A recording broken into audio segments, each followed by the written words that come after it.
Bonjour, je m'appelle Frédéric Bosquet, je me définis comme un entrepreneur humaniste depuis plus de 30 ans.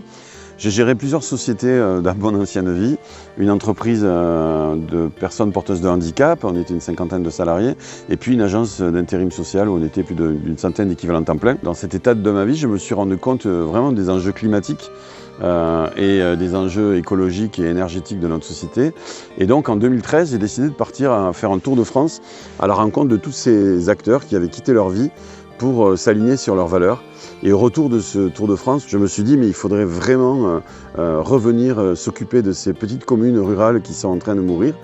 Aujourd'hui, il y en a 1 sur 3 en France, plus de 20 000 communes sont en train de mourir.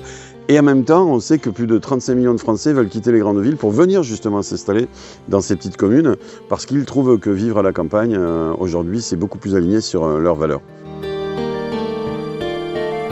Alors dans le projet Terra, je me suis fortement impliqué dans l'expérimentation d'un nouveau modèle économique et financier. Je m'occupe aussi avec Olivier de la structuration financière du projet. Je travaille aussi à la mise en place aussi du quartier rural de Lustrac dans son modèle d'affaires, c'est-à-dire dans la relocalisation des activités au service des habitants de la commune.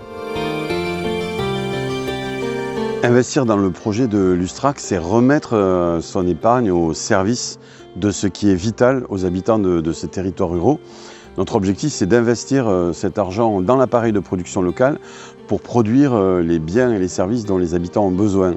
De l'alimentation saine, de l'énergie renouvelable, de l'eau potable, des bâtiments durables à usage d'habitation ou professionnel, des véhicules en partage et puis ensuite tout un ensemble de services autour de l'accompagnement, la sensibilisation, l'information et la formation à la transition et à la culture. D'autre part, le fait d'utiliser des capitaux patients à intérêt modéré, c'est-à-dire de nous donner le temps en quelque sorte de redévelopper le tissu local, ça va permettre d'irriguer le territoire de vie de cette force économique qu'on va créer et de pouvoir verser des revenus aux habitants, aux entreprises locales et aux collectivités territoriales qui aujourd'hui en ont besoin sur ces territoires pour s'ancrer et s'y développer.